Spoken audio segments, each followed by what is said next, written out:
Good evening, ladies and gentlemen. Good evening, viewers. I'm Ignatius Hausiku, news editor of the Namibian Sun newspaper. Welcome to another edition of the Evening Review Show. Before we get into the gist of tonight's topic, let's first have a look at tomorrow's headlines.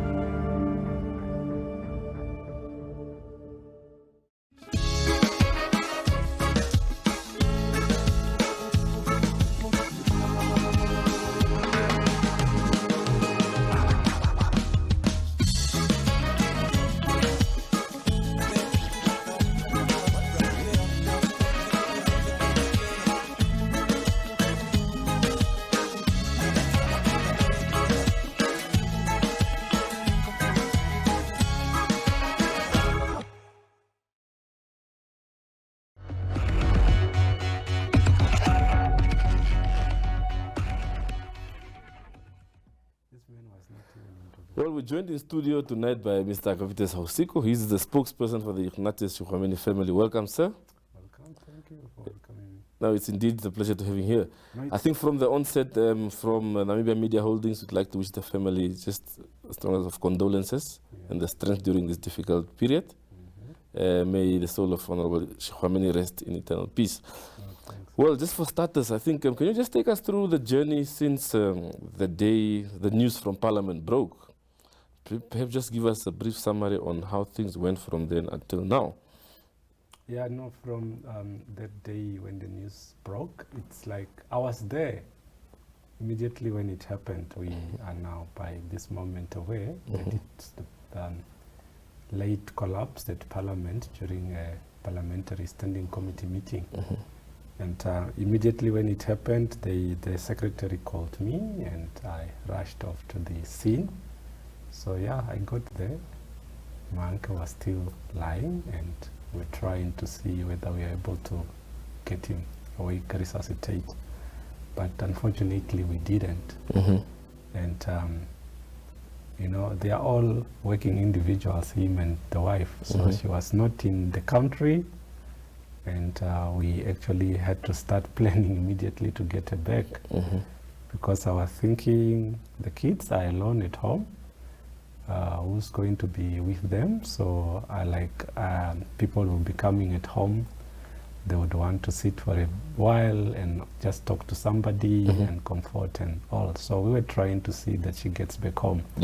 But in that process, I went with the child home because Pandu, the other child and the other kids that are not in town, Pandu was abroad with studies. So the last born was the only child at home with some other colleagues staying at the house. So we all went home and started with preparation, informing the rest of the family and also the media, calling in, trying to see as to the way forward. And we've been consulting. As you know, the person comes from Rundu. The family in Rundu is consulting with the spouse this side to try and see as to how arrangements are supposed to be done. It's in our cultural setup. As Africans, it's a whole process. You need to come to some form of arrangement and agreement which actually prolongs. And it's also a statement looking at the contribution he did in the country.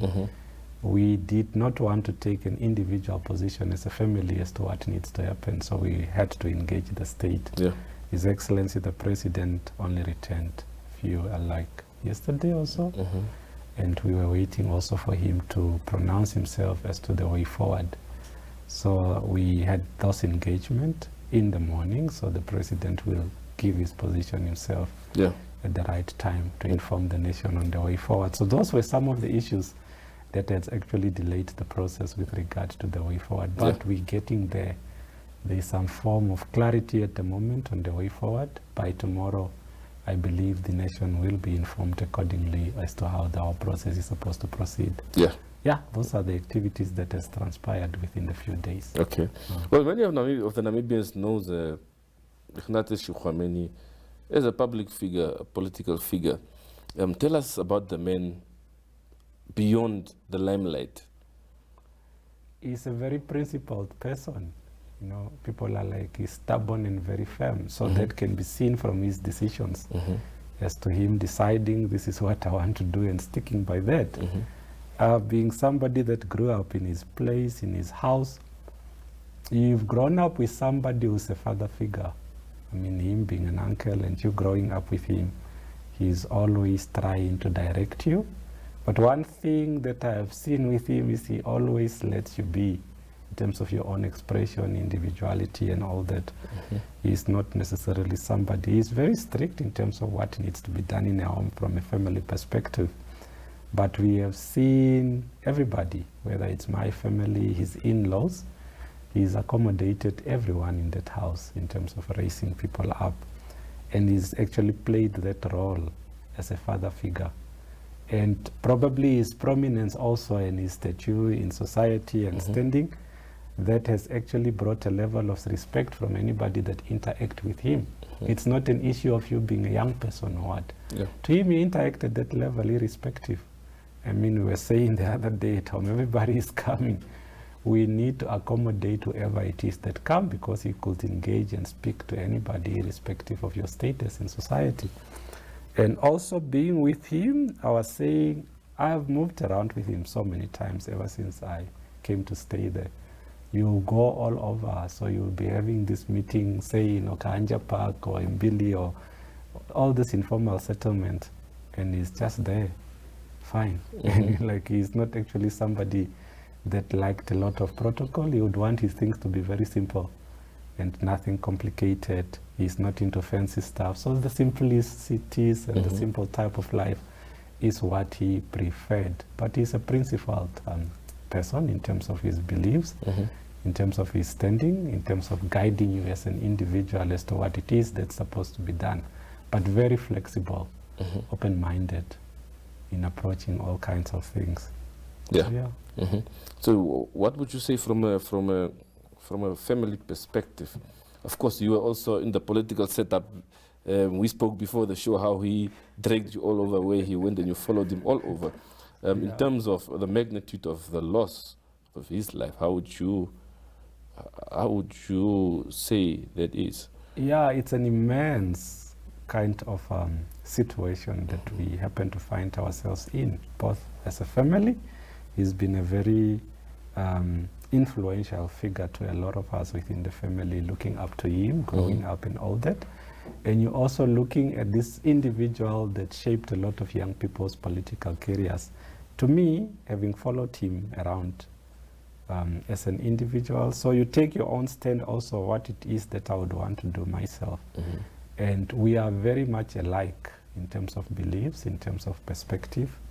So all that contributed to me following him in what he is doing. And I was also saying in the morning, at any stage I could have decided to do my own thing. Not necessarily that you follow in this individual as a family member, but you're following in the beliefs and the things that you would want to do. So we shared that. At that level, I actually aligned myself to him. Principally, the other brothers and uncles and cousins in the family, elder, that I could have followed that also into politics. But then you say, this individual in terms of his beliefs and what it is that he stands for, much more aligns with my own. Hence that creating that connection. And also just standing in there. So it's kind of a pressure, because he's a perfectionist also. He would want things to be done a certain way only.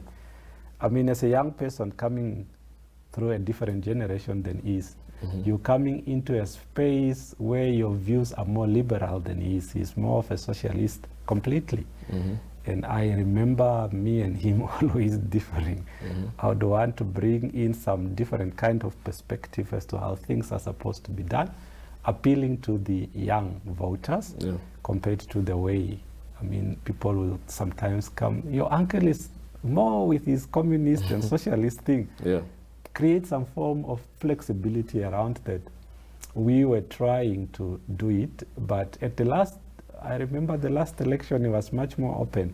He let us do, like, okay, what do you guys want? How do you want it to be? Shape it, and then we look it from that perspective. Hence, that manifesto we put up was much more of a liberal, yeah, open-minded kind of manifesto compared to the original, yeah, that I, in so many ways, could not agree with. I Yeah. like, no, some of these things cannot work. They are not making sense. yeah, He will be trying to explain them to me as to what he think and how he think it's supposed to be working. No, you will have some differences here and there as to how, but you would sometimes also not want to really create that kind of conflict. yeah, You're like, oh, you are the president, so of the party, let's give you that benefit of the doubt to lead us, and Yeah. then we see as to how these things are. But at some point, we're like, no, some of these things are not applicable. yeah, They are more, I think you're a Cuban revolutionist. Maybe in that context it's applicable, but from a Namibian perspective and context, it's not making sense. yeah. So those are some of the issues. Okay. Yeah, And just before we go for a short ad break, you mentioned that he's a principled, steadfast man. Yeah. So in terms of conceding or just meeting each other halfway, how was he in that regard? No, he's not an easy individual to concede and actually meet each other halfway. But maybe you're getting individuals coming from different backgrounds. You know, these political parties brings individuals from different backgrounds. Nowadays, unlike the way it used to be back then, I don't know, maybe they had a different situation. But ours, you would find an individual coming from a different political background, this one from a different one. When you bring them together, they have different perspectives and views and approaches as to how they're supposed to be dealing with things.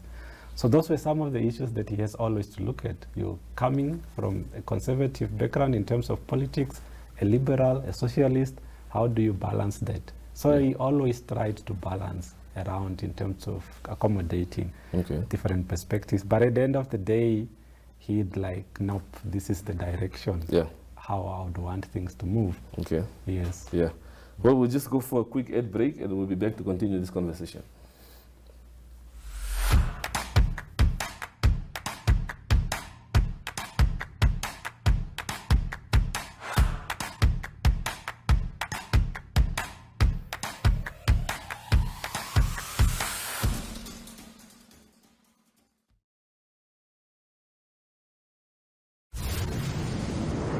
Season 1 of the Hunters Chill Session is coming to a close. To celebrate Hunters and the Namibian Sun, we'll be having an exclusive invite-only event at Access Lounge on the 23rd of November. You can be part of this. Stand a chance to win exclusive double tickets for you and a friend to attend the Hunters Chill finale. WhatsApp a picture of you and your friend chilling with your favorite Hunters to 084 000 9820. Hunters, refreshes like nothing on earth. Not for persons under the age of 18. T's and C's apply.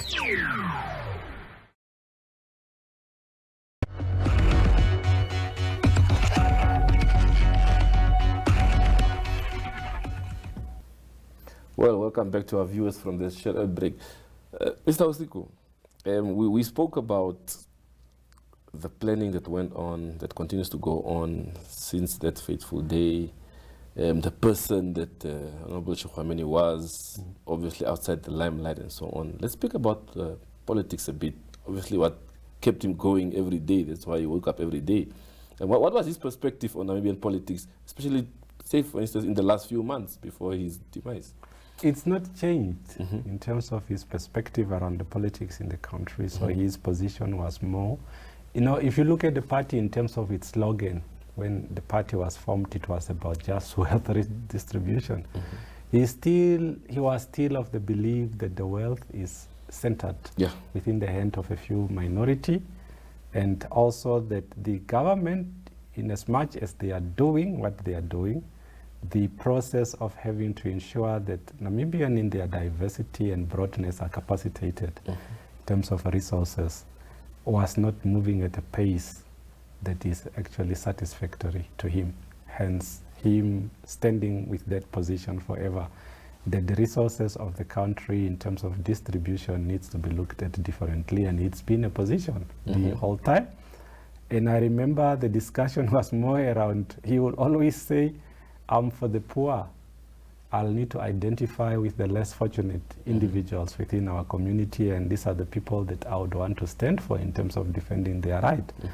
And that's actually been the way it is. But I was even thinking today, sometimes what you'd want to put there the very same people that you're trying to defend might not be able to understand it the way you're putting it. Yeah. Those are some of the circumstantial challenges that you happen to face. But nevertheless, he stood firm by the belief that he's fighting for the cause of the less privileged individual within this country with regard to access to resources.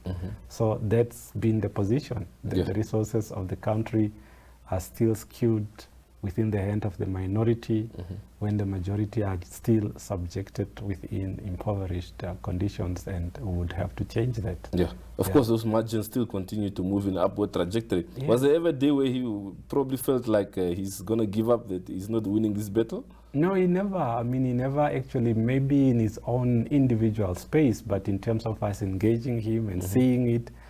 And he's coming from a struggle. I mean, this is an individual that's been within a system of struggling with a belief that things are going to get better.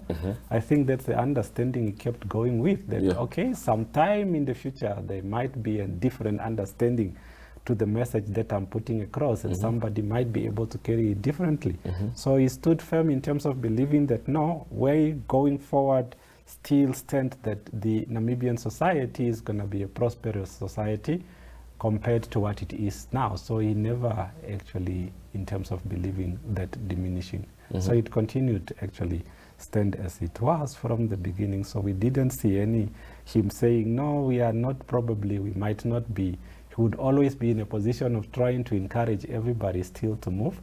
I mean, his health deteriorated in the last years, but despite that, he will still be energetic and trying to push things and seeing that it's able to move. And also the challenge about formation of new political party is the issues of resources.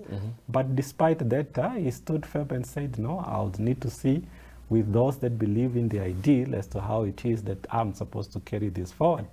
And that's been the position throughout. But of course he moved, he was in SWAPO, COD, and now the APP.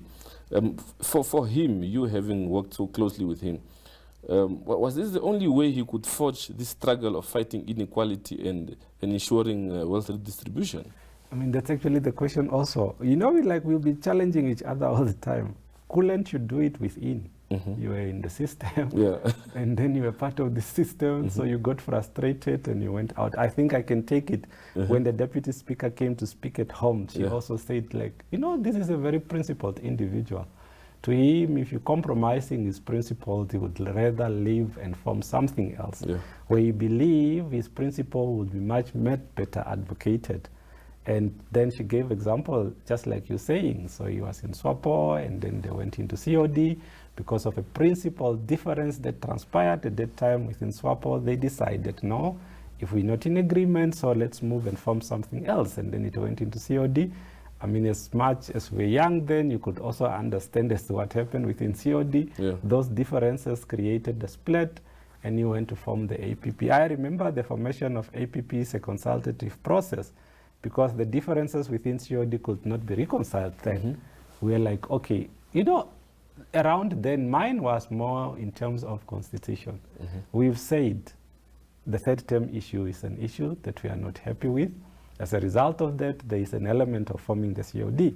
You form that, and then the very same people that says, no, there must be term limit, are trying to actually circumvent and bring in all kinds of story as to, no, the constitution we're referring to is a national constitution, not a party constitution. I said, no, it's unprincipled. So he also fought against that, that if we told this nation that in terms of tenure of office of an individual serving, whether it's at the national level or within the political party structure, the limitations are there for a purpose. Now we can't come and shift now the stories around that. No, what we were saying then is a constitution. Then you were supposed to make it very clear to those that were supposed to, that were following you, your followers, to understand, okay, I'm going in, what they are saying is only confined within this context. If there is a variation, it's at my own cost. I think those were the issues that we were actually looking at. So yeah, that's how he was. So he felt, I'm unable to do it within this sphere. Let me try and see whether I'll be able to do it differently within my own formation. Yeah. Okay. Just lastly, as we wrap up, of course, last night at the memorial service at home, when Nanso took charge of proceedings, there was a lot of talk about whether he should be conferred hero status or not, and what is a befitting status in that regard. And I know you mentioned that there's been consultation going on even with government as to the way forward. What is the family's view on this matter? And what has his view always been? We know he's never really been recognized. No, he's never an individual that demanded any kind of recognition. To him, I'm okay. Let society, let the nation, let the world judge for themselves and decide as to who I am in terms of my contribution. He was never around prestige and honors and all that kind of things. So to him, it's like, I've done my part as an individual. Whether the nation sees that as a valuable contribution is up to them at the end of the day. He even will be telling us, it's like, don't demand anything. Mine, let it be simple. Wherever you as a family agree that this is where I'll be ritualized, let it be there. Do it in a simple, modest way that you could. Don't even demand from anybody anything. So even the engagement, that's our approach to whatever the state decide, because the individual said there is no need for you to demand. I've contributed as an individual, as a person that loves this country, not that at the end of the day I receive any form of recognition. So it's up to the state to say as to what it is that they want, so we will take it and take him to his final resting place. Yeah. That's what he wanted. Yeah. Mr. Hausiku, thank you very much for your time today, and we wish the family well with the planning, and wish that everything goes accordingly. No, it's fine. Thank you very much, and have a good evening. Okay, thanks. Thank you.